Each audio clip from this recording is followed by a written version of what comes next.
Bamba yetu yulie mbinguni, jina lako litukuzwe,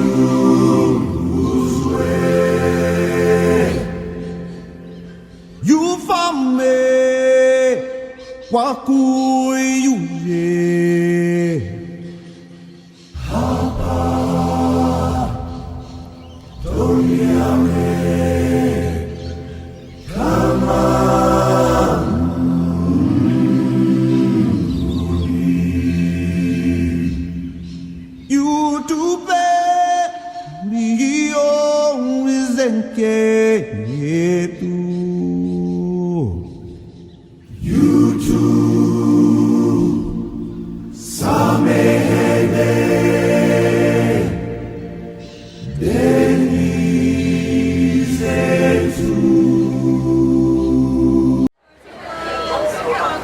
Thank you, Warden.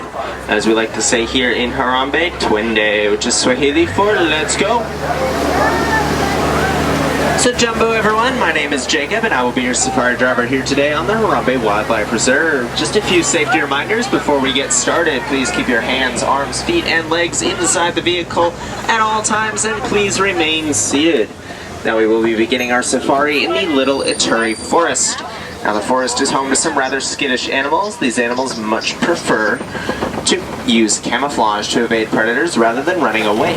This make them a little bit hard for us to spot, so you're going to want to keep your eyes open. I do see an okapi on the right hand side. The okapi is known as the ghost of the forest. They were actually thought to be a myth before 1901 when the first picture was taken of one.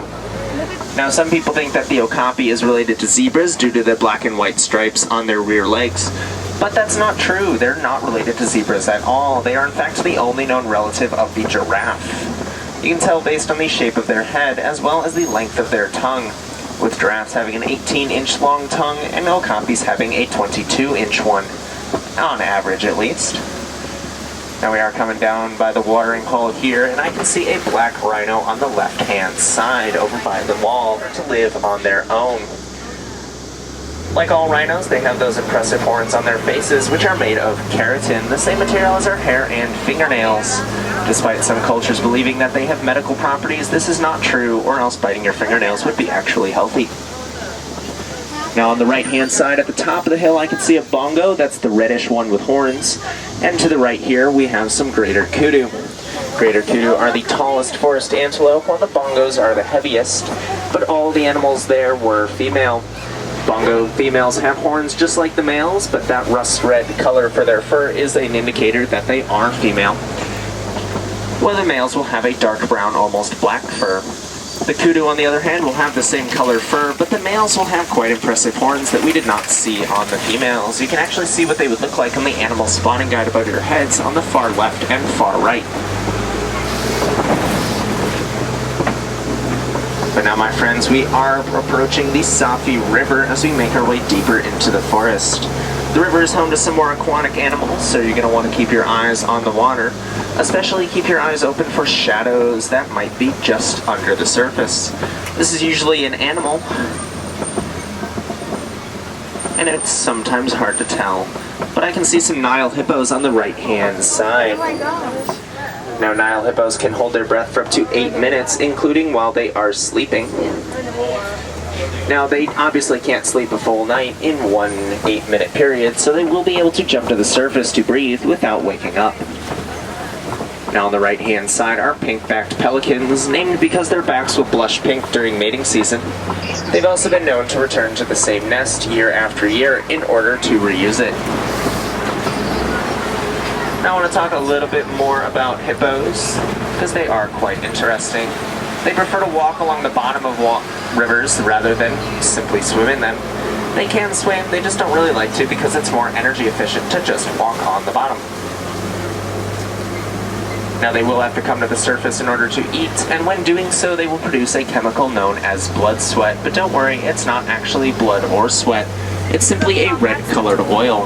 This oil acts as a sunscreen and disinfectant, but it does come out of their skin, which is where it gets its name from. Now on the left-hand side, you'll see some Nile crocodiles. I'll talk a bit more about them after we cross this bridge.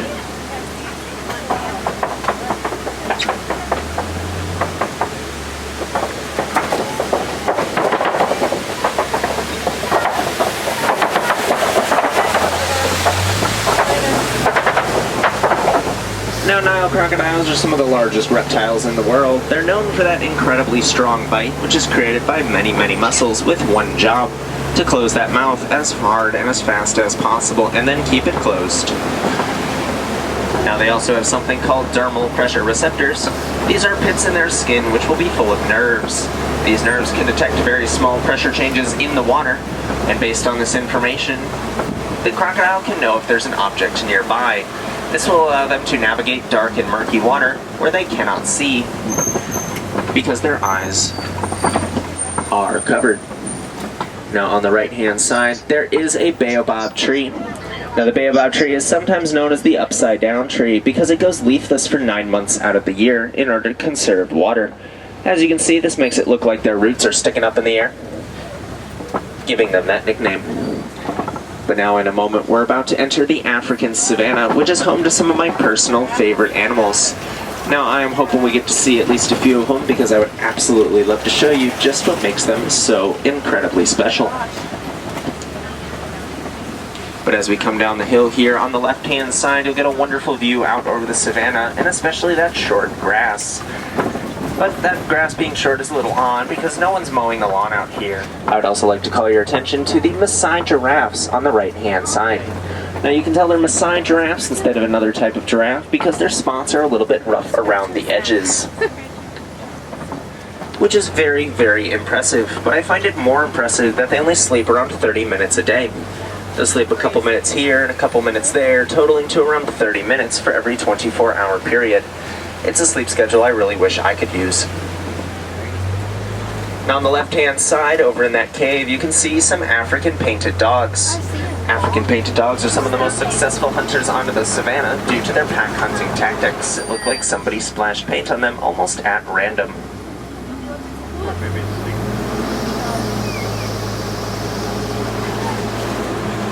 Now while the giraffes might sleep 30 minutes a day, they sleep at weird times, similar to these animals on the left. The sable antelope. Now the sable antelope is the emblem species of the reserve. You'll see their imagery on all of our signs. Those curved horns of theirs are used to spar with each other for dominance as well as fend off predators. But both them and the African painted dogs are crepuscular. So they are active at dawn and dusk to get the best of both worlds, the light from the sun without having to deal with those extreme temperatures. Now on the left-hand side, there are some Hartmann's Mountain zebras, and I can see a couple of babies out there as well. Now the Hartmann's Mountain zebra, like all zebras, has those iconic black and white stripes. The black and white stripes are unique to the individual, and no two zebras will have identical stripes, allowing it to act like a fingerprint. But that's true of all zebras. What's unique about the Hartmann's Mountain zebra? Well, it's their pointed hooves. Those pointed hooves give them better purchase on rocky terrain, hence the name. Now I'm going to point out those wildebeest. They'll be on the right this time. You can see them through the bushes a little bit. The wildebeest is an antelope species that will gather in herds of 1.5 million or more for migrations that will travel over 1,000 miles. These migrations are some of the largest on the planet. Now I'd also like to point out those animals at the top of the hill.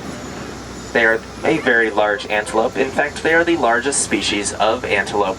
That is the eland. Now, the elands often have overlapping territories which could lead to disputes between groups, except they have a very unique adaptation. When they walk, the tendons in their knees slip over the bones, creating a very distinctive clicking noise which alerts other elands of their presence. This allows groups that technically have different overlapping territories to avoid each other and avoid conflict. Now on the right, you'll see those small antelope out there. Those are springbok. Springbok get their name from their ability to spring 6 feet in the air and 13 feet forward at the same time. Now they can do this repeatedly in an activity known as pronking, where they'll bring their legs together and arch their backs.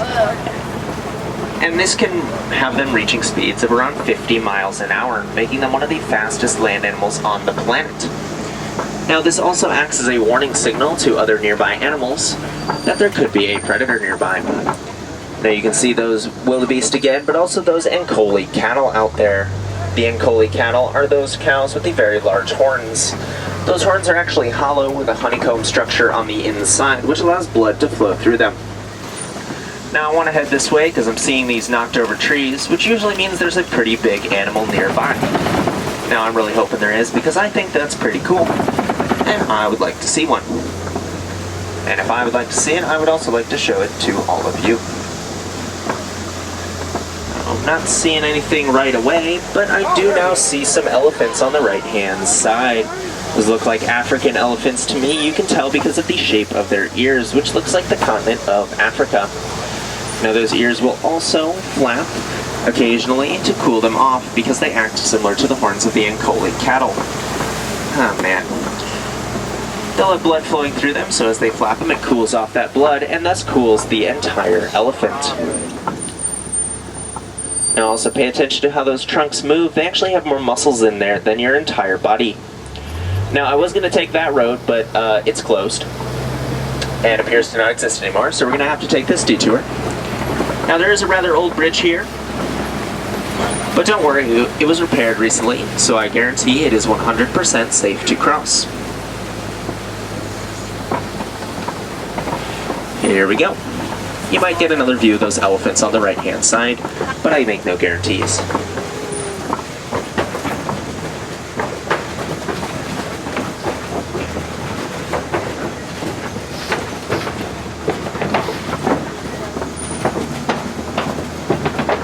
Like I said, perfectly safe. Now I did neglect to mention that it was repaired yesterday, so congratulations on being the testing truck for the new repairs.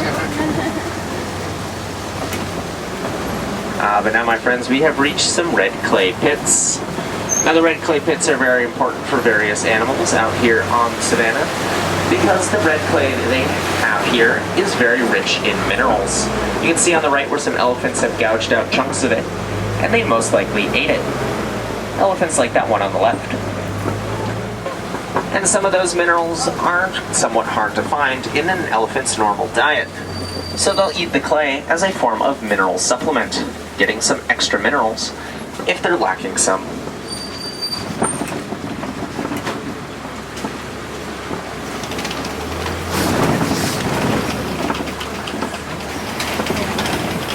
Now I mentioned that an elephant's trunk has more muscles in it than your entire body, and this gives them a very high level of dexterity. They'll use it for practically everything, including throwing dirt on themselves. You'll notice that that elephant off to the left there looks a little oddly colored on its back. That's because it's covered itself in dirt to help itself stay cool, as well as give it some pseudo sunscreen. Because of this, they're sometimes known as the Tree of Life. There's a nice elephant on the left there, and there's a baby elephant behind us to the left. Oh, it's so sweet. Looks like she's just having some fun. But now on the left-hand side, I'm seeing some greater flamingos. Now, greater flamingos, like all flamingos, are known for that pink color. But that pink color is not actually the natural color of their feathers. It comes from the brine shrimp that they eat and the beta-carotene it contains. Now that beta-carotene is a pigment similar to the pigment that turns carrots orange, except this one's pink. Now it takes about 2 years for that pigment to filter into the feathers and turn them pink, so if you see any out there that are not pink, that's probably because they're less than 2 years old. Now when gathered in a group like that, flamingos have a fun group name. We've already seen a couple of animals with fun group names. We've seen a bloat of hippos, a tower of giraffes, and a dazzle of zebras. And now you can say you've seen a flamboyance of flamingos. But now, my friends, we've reached my favorite part of the safari, because coming up on the left-hand side, there is a pit of mud. No, I'm joking. There's another car behind. The pit of mud is very interesting though. It's known as a mud wallow, and we're going to have to stop here for a moment because there are rhinos crossing the road. Talk about the rhinos in a bit, but they were probably visiting the mud wallow to wallow in the mud. But it helps them stay cool, as well as gives them some sunscreen and insect protection. Now those are white rhinos on the right hand side. You can tell because of their exceptionally wide lips. And that wide lip is actually the reason behind their name, at least due to a mistranslation. They were originally named wide rhinos due to that wide lip, but that was in the language of Afrikaans, and when it was getting translated into English, someone made a mistake, because the Afrikaans word for wide sounds a lot like the English word white. So they got a little bit confused, and now we have white rhinos instead of wide rhinos. But now on the left-hand side, I can see a cheetah. Oh my god.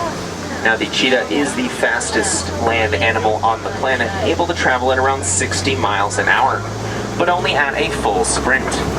As you can probably imagine, a full sprint is very tiring, so they have to stop and take a nap after traveling only the length of 3 football fields. I'd still say that's a pretty good distance for a sprint though. Now part of the reason they can get to such high speeds, there's a couple more in the bushes on the left here, is because their claws will not retract fully like they would on most cats. Instead, those claws stick out just a little bit, giving them a bunch of extra traction as they run by digging into the ground, similar to an athlete wearing cleats. Now in front of us are some Kobe rocks. The Kobe rocks are a natural rock formation that many animals will use as either a source of shade to take cover from the sun, as they are rather tall and cast very long shadows, or they'll use them as a lookout point by climbing on top of them to get a better view of their surroundings. Now, those are both a male and female lion up there. The male is the one with that impressive mane around his neck.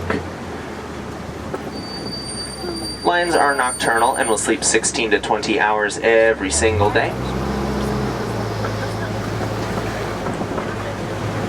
And it's actually the female lions who do most of the hunting. The male's primary job is to keep everyone safe from outside invaders, be it other lions or other animals entirely.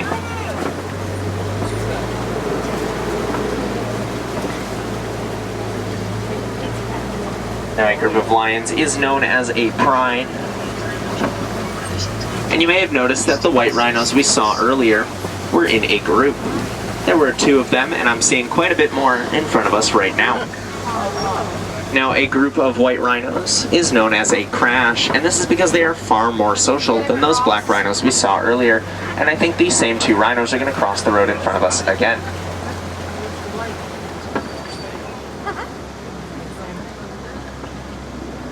Now you get a good look at those wide lips of theirs.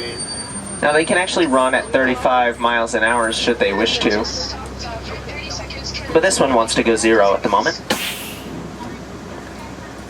And when running at 35 miles an hour, they actually gallop like a horse would. Now we're going to have to sit here for a moment and wait for these rhinos to move out of the way.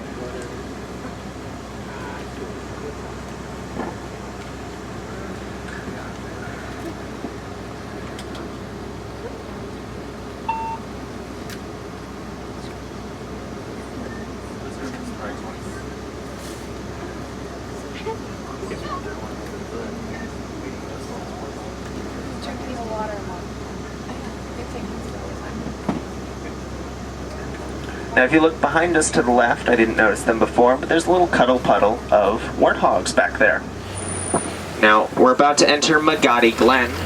Now Magadi Glen is home to my favorite warden post 20.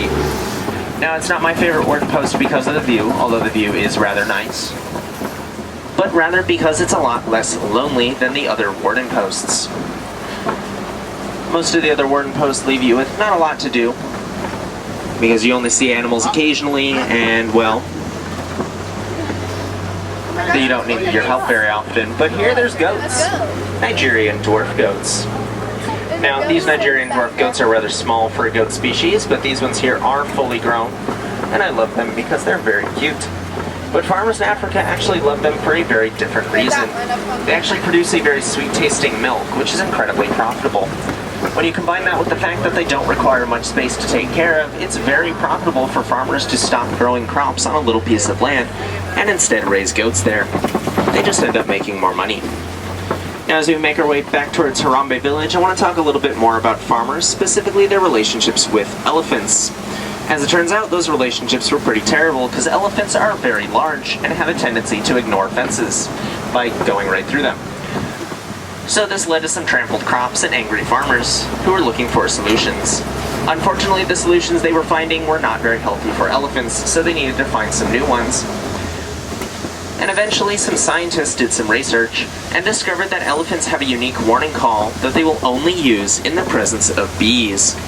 As it turns out, elephants are just absolutely terrified of bees, and I don't blame them because bees are very scary. But because of this, those farmers were able to integrate beehives into their fences to keep the elephants out. These beehive fences have been incredibly successful and have kept the crops safe from the elephants and the elephants safe from the humans. But on top of that, those farmers are now able to make a little bit more money by selling honey. This boost in their income has actually helped boost nearby economies, and because of that, the rates of poaching have actually gone down. So I'd say that's a very successful program all around. Now for my wilderness explorers, you have been riding Simba 1, and unfortunately it is almost time to say goodbye. But I don't want to, because we had a fun time today. So let's say Kwaherini instead. It's Swahili for go well. So Kwaherini everybody, go well, go wild, go have a wonderful day. My name is Jacob, and I want to thank you for riding Killimanjaro Safaris with me. Alright my friends, please watch your hands, arms, feet, and legs. The doors to your right will be opening momentarily. Watch your step as you exit. There's a bit of a drop. Have a wonderful day everybody. Kwaherini.